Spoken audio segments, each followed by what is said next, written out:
Disney may remove Snow White off their platform as a result of Rachel Zegler's recent outburst on stage in London. You are seeing the real-time collapse of someone's career. We are discussing sobbing backstage, spectators hurling objects, and a performance so bizarre that even her admirers said, "You just hate yourself for watching." This is where things get crazy, though. Despite Rachel's breakdowns, Snow White managed to become the top-rated film on Disney+. Why, then, would Disney choose to take down their most popular streaming product? You might assume Rachel's London performance was some sort of miraculous recovery if you've been on TikTok RX. However, I had the genuine proof from those who were present. And believe me when I say that it was a total catastrophe disguised as a lovely bow. It was evident from the social media footage that Rachel's recent performance in the London production of Eva was remarkable. However, the story becomes much more complicated when you look more closely at what really transpired behind the scenes and gather testimonies from actual audience members.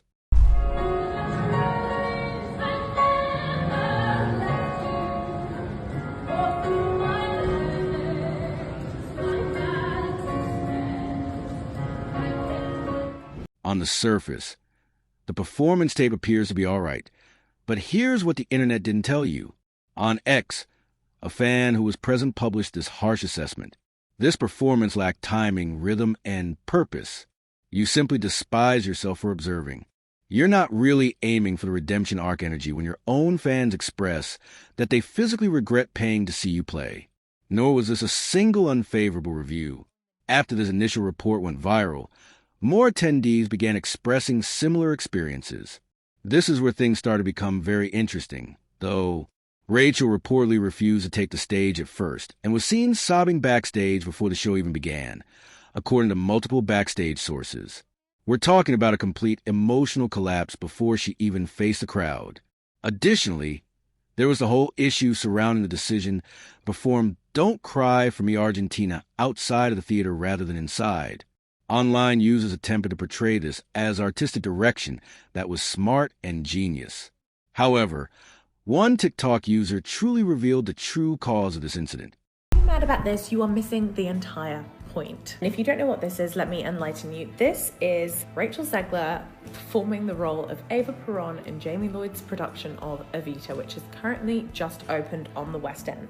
Now, the reason why people are angry, and it's mainly the people who have paid the big bucks to be inside the theatre, they are mad because arguably the biggest number in the show, Don't Cry for Me Argentina, is being performed outside of the theatre. Rachel Zegler stands on one of the balconies outside of the London Palladium and she essentially performs the song to people in the street.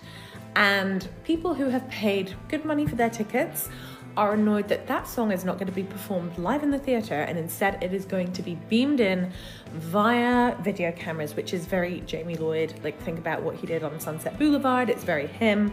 However, if you are upset about this, you're missing the entire point. And Eva Peron sings this song. She is meant to be singing to the poor people of Argentina, the people who would not have been able to afford the theatre tickets.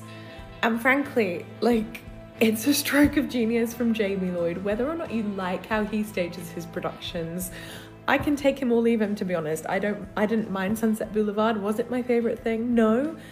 But whether or not you like him, you have to admit that doing this, given the context of this song, it's genius. It's brilliant. It's rather obvious from viewing his explanation that performing outside wasn't a creative decision. For whatever mayhem was occurring within the real theater, it was damage control. During this entire journey to London, Rachel was seen sporting a blouse that read, "F nepotism," as if the irony couldn't get any thicker. Ma'am, your relationship with Steven Spielberg practically earned you the Snow White role. That would be equivalent to cashing Disney wages while sporting a down with corporate greed shirt. Here, there is virtually no self-awareness.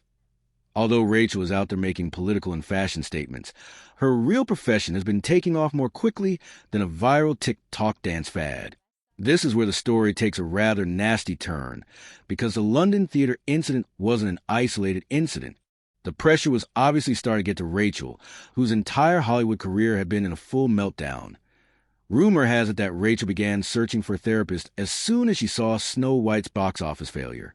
To be honest, you'll undoubtedly require professional assistance in dealing with that degree of professional destruction when your film loses a major studio hundreds of millions of dollars. Disney abruptly canceled all of its upcoming remake projects after Snow White suffered such a severe financial impact. The film in question is Tangled, which was slated to be Disney's largest remake ever. Rachel effectively destroyed Disney's entire remake pipeline in addition to making a terrible film. That type of impact on your career follows you around Hollywood for the rest of your life. Executives will recall the project that cost them hundreds of millions of dollars and force them to abandon years of planned content when they hear your name. Several people in the entertainment industry claim that Rachel has now released 4 films that have utterly failed at the box office. 4 failures in a row. The truly nasty phase comes next. She doesn't have any forthcoming film projects planned. There is nothing in pre-production, development, or even rumors. That effectively indicates that she is persona non grata in Hollywood parlance. Studios aren't picking up her representatives' calls at the moment. She is not being considered for parts by directors. Everyone in the business is aware that she has turned into box office poison. Her transition to the theater isn't going well either.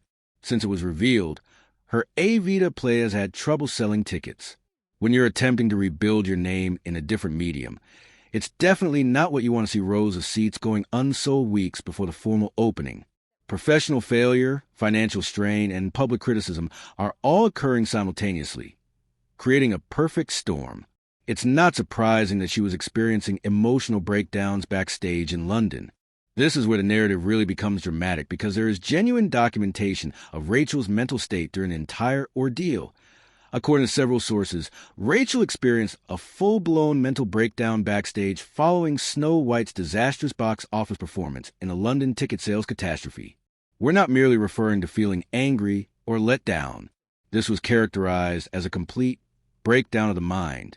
Several persons who saw her perform in London attested to the fact that her timing and rhythm were totally wrong during the performance. It's a major red flag for your emotional state when you're a skilled professional performer, and the audience notices that you're not mentally there. However, this is a smoking gun that demonstrates how dire things became. During the Evita practice process, someone actually recorded Rachel sobbing after performing one of her songs.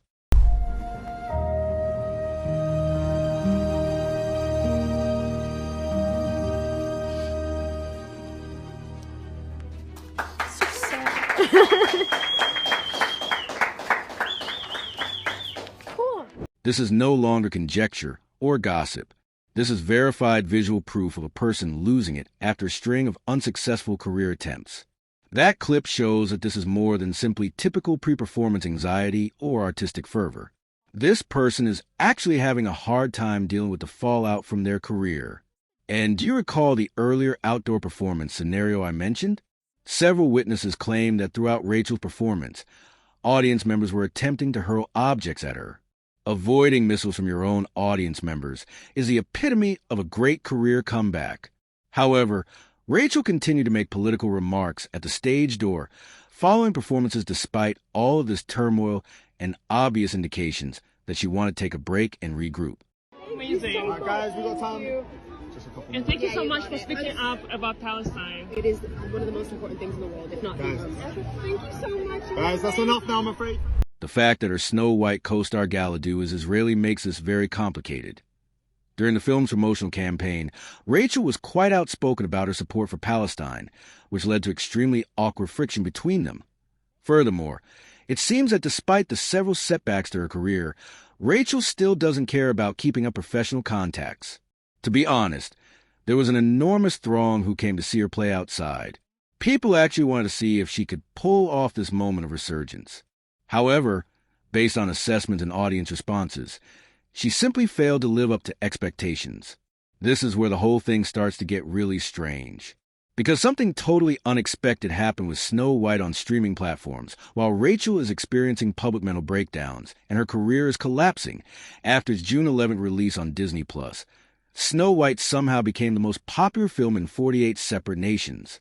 Several sources in the entertainment sector claim that the film shot from fourth to first place in just one day.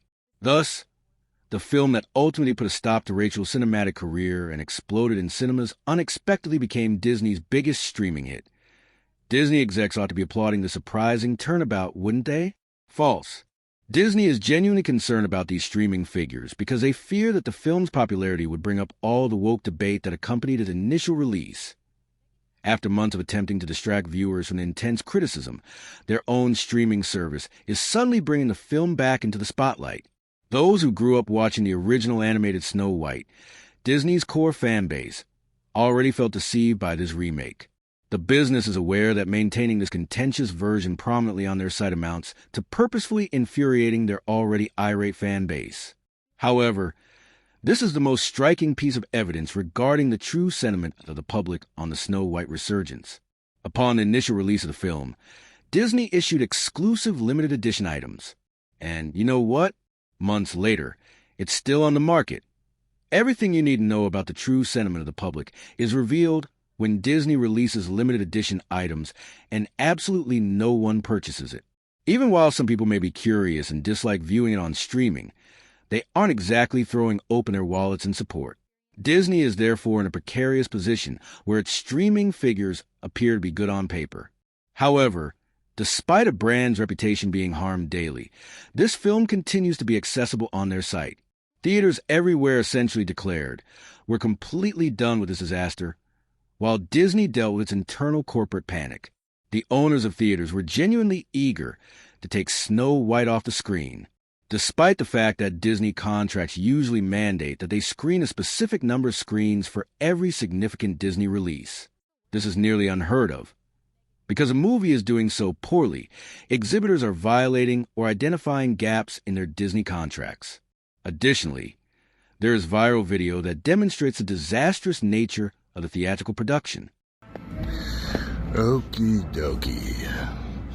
I am walking into Snow White, 2 p.m., now seating.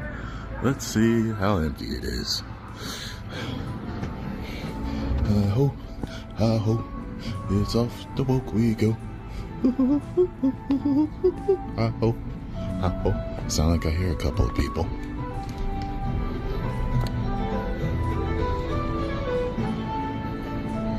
One, two. Okay. 2. Take a look at those theater seats that are absolutely unoccupied. It's not only a poor start to the week. This place is a total ghost town. In essence, theaters were paying to keep their lights on for empty rooms, which is not a viable business model. This is arguably the most embarrassing analogy. In just its first weekend, Lilo and Stitch outperformed Snow White's whole run in theaters across the United States. A film about an extraterrestrial pet did more financially than the hugely expensive Snow White remake starring Rachel Zegler from Disney. Give that degree of failure some time to sink in. Instead of allowing the film to fail organically in their market, Lebanon pushed rejection a step further and outright banned it. You can tell that your film is not just commercially unsuccessful, but also culturally objectionable to viewers around the world when 4 nations are actively blocking its release. Disney was practically forced to remove the movie early by theater owners due to the appalling box office performance. This went beyond simple audience rejection. The entire international exhibition business was informing Disney that their connection with moviegoers was being harmed by this initiative. Let's dismantle this complete pandemonium. After being chosen to be Disney's newest princess, Rachel Zegler experienced recorded public mental breakdowns in London theaters. Disney now finds itself in this strange corporate nightmare, where they have a streaming smash that is also a huge brand problem, despite the fact that her films somehow manage to top streaming charts despite being banned from physical movie theaters globally. They are most likely currently meeting in boardrooms attempting to figure out how to covertly take down their own top streaming film, without acknowledging that their reputation is being harmed by keeping up to date. And in an effort to restart her career, Rachel tried to switch to theater. However, it appears from a nasty crowd evaluations and the empty seats in London that even Broadway audiences aren't prepared to overlook and forgive her past mistakes. In Hollywood, it's very hard to bounce back from 4 straight box office failures, particularly if you're experiencing recorded mental breakdowns during what should be your redemption story. When it comes to failure patterns, the entertainment business is infamously harsh. Additionally, Rachel has regrettably established a very obvious pattern of unsuccessful ventures that garner bad press. It will be interesting to see if she can finally turn her career around, or if this marks the end of her major entertainment career. But one thing is for sure. This whole issue has turned into a masterclass in how a promising career can abruptly collapse when public controversies, professional setbacks, and personal decisions all come together at the same moment. What are your thoughts? Is Rachel's career truly over? Or is this only a very unpleasant side trip from which she might eventually bounce back? Please share your opinions on whether Disney should continue to webcast Snow White. Please let me know if you believe the London concert was as awful as the critics suggested. Make sure to subscribe if you want to watch more entertainment industry turmoil and celebrity career breakdowns that the mainstream media won't report.